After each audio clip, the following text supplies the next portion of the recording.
Hey everyone, I now have a TCG Player affiliate link, and by using my link to make your purchases with TCG Player's mega low prices, you can directly support my channel and help us earn some mega stonks for the future.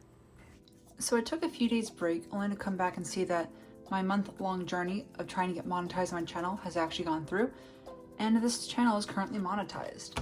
We've also hit the 3,000 subscriber mark and we are continuously climbing, all while from the safety of my own home. So that's pretty cool. In the meantime, I also have set up a TCG Player affiliate link. So, if you want to find a way to directly support this channel without any extra costs, and you feel like buying stuff on TCG Player, feel free to use that link. It doesn't cost you extra, and it directly supports the channel and helps me get rid of some of the proxies that I have on this channel. Yeah.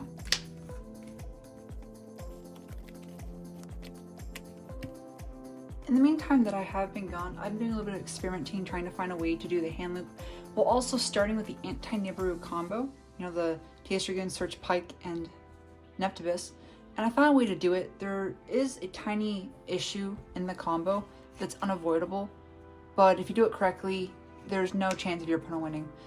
So let me go ahead and start it. This isn't part of the trilogy of combos that I'm going to be posting using Teus Dragoons, Diva Teus, and Neptibus Teus. This is just an add-on to that original video, just to show you that you can either set up a negate board with the anti-Nibiru combo, or in this video, do the hand loop combo, starting with the anti-Nibiru board. Now, if you do have a Call by the Grave in your hand, that's basically the 6th card out of their hand because they hand trap you, then bam! They now have 4 cards in their hand to start with, and you haven't even done your combo yet. So there's that. So to begin this, we're going to special summon Teus from our hand by discarding Dragoons for cost. Dragoons will be Chainlink 1 to search for a Sea Serpent, and Teus will be Chainlink 2 to search for Abyss Pike. So resolving order, we will add Abyss Pike, and the Dragoons will add Neptibus. The reason why we don't add Diva is because, if you use the Diva route, you won't be able to summon Totally Awesome as your 5th summon, and you kind of use your Neptibus and Diva play very early, so it's very susceptible to hand traps if you do not have Call by the Grave. This way, we're able to normal summon Pike and discard Neptibus for cost, so they Ash or Veil your normal summon or impermanence. There's no risk. You don't even have to add Gun to do the combo. So we're going to resolve Pike. We're going to search for Abyss Gun, and then Prince's effect will revive the Dragoons from our graveyard. You can put attack or defense, doesn't really matter. For our 4th summon, we're going to go ahead and exceed into Bahamut Shark. We can then use Bahamut Shark's effect, detaching Dragoons. They could also hand trap you here. We also are able to summon Anemone using both of those to special summon Neptibus and do your combo. So it's very difficult for your opponent to try and find exactly where in this combo to destroy you. I mean, the best hand traps like Ciphering Lord or Ciphering your Gamma will obviously have a big impact, but other stuff not so much. So Dragoons, because those detached for cost, can go ahead and search for Mullin Glacia. The reason why we're adding Mullin Glacia here first and not Megalo is that when we link off Teus and Bahamut Shark to summon Coral Anemone,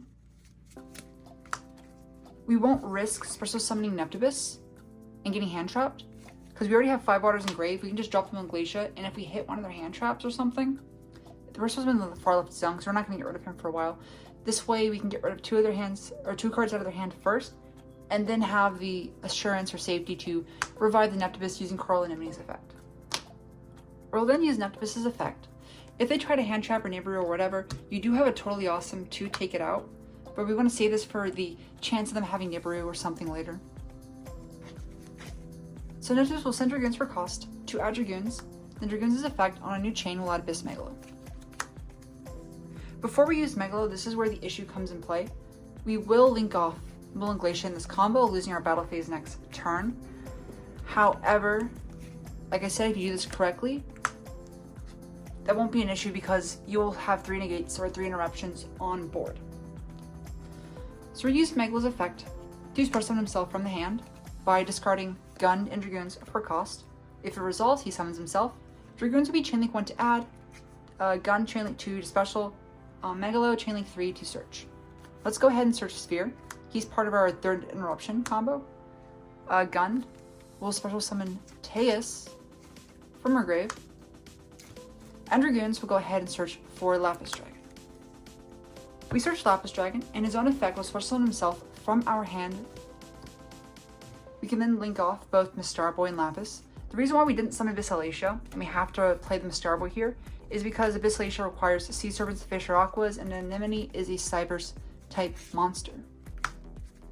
Crystron's effect on summon will special summon a level 3 or lower tuner, negating its effects. We're going to summon Launcher here because we're locked into water monsters using Anemone's effect. This also means we cannot summon Psyframe Lord Omega. But that's not an issue because we are going to special summon 117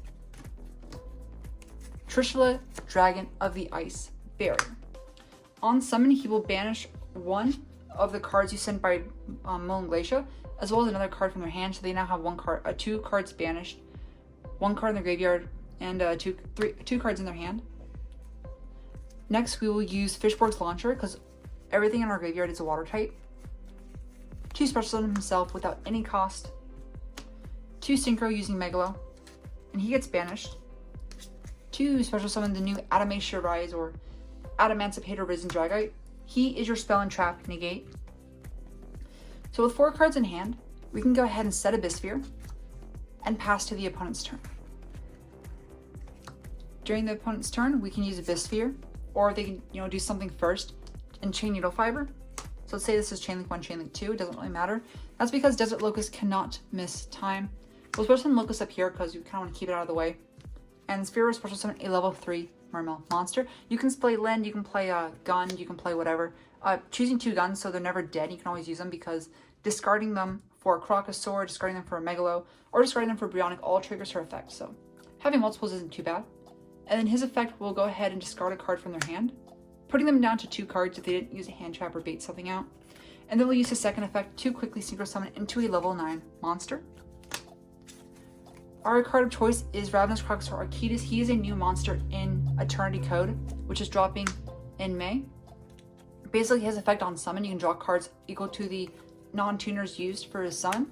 And during either player's turn, you can discard 2 cards to target one face-up card in the field and destroy it. And the cool synergy with Crocosaur is that if you discard an Atlantean monster, because it's for cost, you can get their effects as well, similar to Brionac Dragon of the Ice Barrier.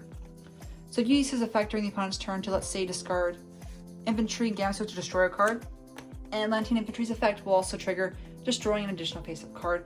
You also have Dragite to negate a spell and trap card for no cost, as well as Totally Awesome to tribute himself to snipe one of their cards, and then use his effect to add any water monster from your graveyard back into your hand.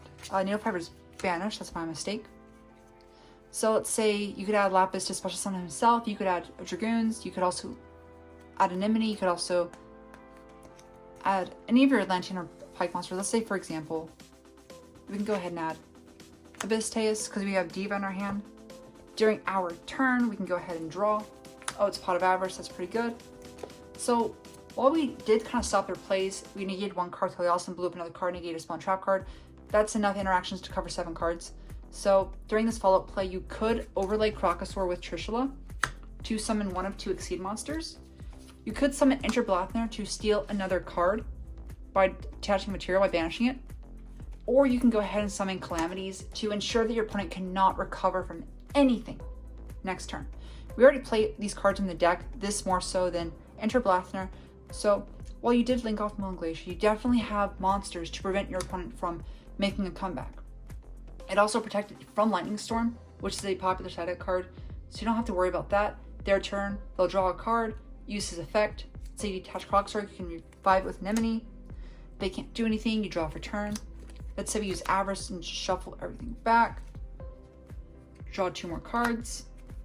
And this combo ends you with basically 4 cards, 5 cards in hand. So, I mean, it's not a bad combo at all. The only issue is that you kind of have to play them a Starboard, which a lot of people have been cutting as of recently, but by no means is it a bad card. It increases your attack of your water monsters by 500 if it's destroyed by a card fight by your opponent, by battle, whatever. It's basically Totally Awesome, add a water back, and it can just really get your monsters really beefy, because basically pairing a Starboy with any of your really powerful water synchros, like Dragite or White Aura Whale, is a really easy way to OTK your opponent. So yeah, this is the Handloop Anti-Neighborhood combo. It's the same consistency as the other Anti-Neighborhood combo, and arguably this does have a better result because it does give you a follow-up play while ensuring your opponent has no outs to your board.